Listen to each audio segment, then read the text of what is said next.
Hello everyone, आज के इस वीडियो में हम लोग B pharma fifth semester 2020 and 21 का पेपर देखने वाले हैं। और आज का हमारा जो सब्जेक्ट है वह है फार्माकोलॉजी सेकंड। ठीक है, तो आज के इस वीडियो में हम लोग इस पेपर का तीनों सेक्शन को कंप्लीट करेंगे। यहाँ पे कंप्लीट सॉल्यूशन देखने की कोशिश करेंगे। ठीक है, और आज का जो पीडीएफ है वो आपको डिस्क्रिप्शन बॉक्स में मिल जाएगा, जो कि पासवर्ड कुछ आपको यहाँ पे देखने को मिल जाएगा। 6 डिजिट का पासवर्ड है, तो आपको यहाँ पे 6 डिजिट का पासवर्ड कलेक्ट कर लेना है। ठीक है, उसको एक साथ यूज़ करना है, तो आप इस पीडीएफ को एक्सेस कर पाएंगे। ठीक है, तो चलिए बढ़ते हैं सेक्शन ए की तरफ। सेक्शन ए में जो पहला क्वेश्चन पूछा गया वह है डिफाइन एरिथेमिया। ठीक है, तो यहाँ पे एरिथेमिया क्या होते हैं उसके बारे में आपको बताना है। What do you understand by re entry, re entry क्या होते हैं उसके बारे में आपको बताना है। तो यहाँ पे दोनों का आपको सॉल्यूशन देखने को मिल जाएगा। नेक्स्ट क्वेश्चन है यहाँ पे right a mechanism of action of nitrate. ठीक है, तो यहाँ पे आपको मैकेनिज्म ऑफ एक्शन बताना है नाइट्रेट का, जो कि यहाँ पे आपको देखने को मिल जाएगा। नेक्स्ट क्वेश्चन है low molecular weight heparin is better than high molecular weight heparin. ठीक है, जस्टिफाई, इससे आपको बताना है कि लो मॉलिक्यूलर वेट जो हीपेरिन होते हैं वो कैसे बेटर होते हैं high molecular weight of heparin से। ठीक है,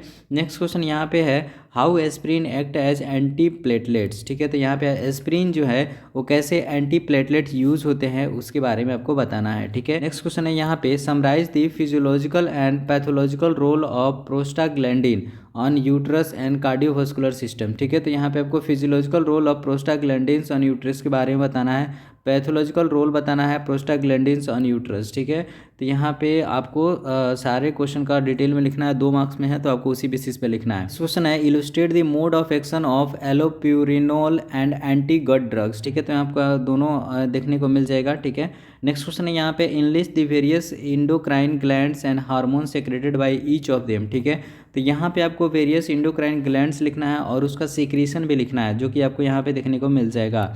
नेक्स्ट क्वेश्चन है यहाँ पे explain the regulation of insulin secretion. ठीक है, तो यहाँ पे आपको इंसुलिन सिक्रेशन का रेगुलेशन बताना है, जो कि यहाँ पे आपको देखने को मिल जाएगा।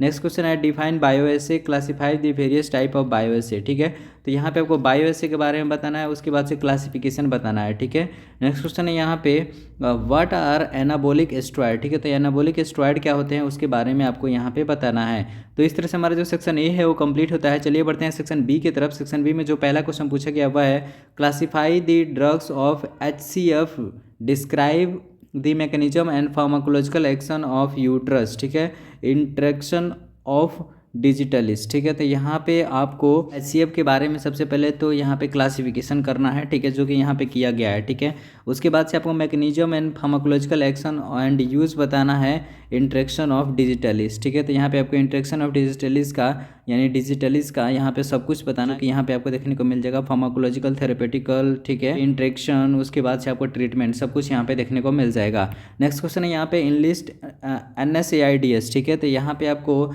NSAIDs जो होते हैं उसका आपको लिस्ट बताना है कि कौन कौन से होते हैं, जो कि आपको यहाँ पे देखने को मिल जाएगा। ठीक है, उसके बाद से आपको यहाँ पे discuss in detail about pharmacology of aspirin. ठीक है, तो यहाँ पे आपको फार्माकोलॉजी ऑफ एस्पिरिन भी बताना है, तो यहाँ पे आपको फार्माकोलॉजी ऑफ एस्पिरिन भी देखने को मिल जाएगा। ठीक है, तो काफ़ी इंपॉर्टेंट क्वेश्चन है जो कि आपको यहाँ पे देखने को मिल जाएगा। फार्माकोलॉजिकल पूछा गया है, इसका मतलब आपको सब कुछ लिखना है उसका। ठीक है, जैसे यहाँ पे उसका साइड इफेक्ट, ठीक है, तो यहाँ पे रिस्पिरेटरी सिस्टम पे क्या इफेक्ट पड़ रहा है। ठीक है, तो यहाँ पे सब कुछ लिखना है, जो कि यहाँ पे आपको यहाँ पे बताया गया है। ठीक है, नेक्स्ट क्वेश्चन है यहाँ पे summarise the class of drugs acting on uterus. ठीक है, तो यहाँ पे आपको ड्रग्स का क्लासिफिकेशन बताना है, जो कि एक्शन ऑन यूट्रस होते हैं। ठीक है, यानी यूट्रस पे एक्शन करते हैं। Explain the pharmacology of oxytocin, तो यहाँ पे आपको फार्माकोलॉजी ऑफ ऑक्सीटोसिन भी बताना है, जो कि यहाँ पे काफ़ी डिटेल में बताया गया फार्माकोलॉजी ऑफ ऑक्सीटोसिन। ठीक है, तो यहाँ पे सेक्शन बी हम लोग का कंप्लीट होता है। और चलिए बढ़ते हैं सेक्शन सी की तरफ। और सेक्शन सी में जो पहला क्वेश्चन पूछा गया वह है classify anti hyper lipidaemic drug. ठीक है,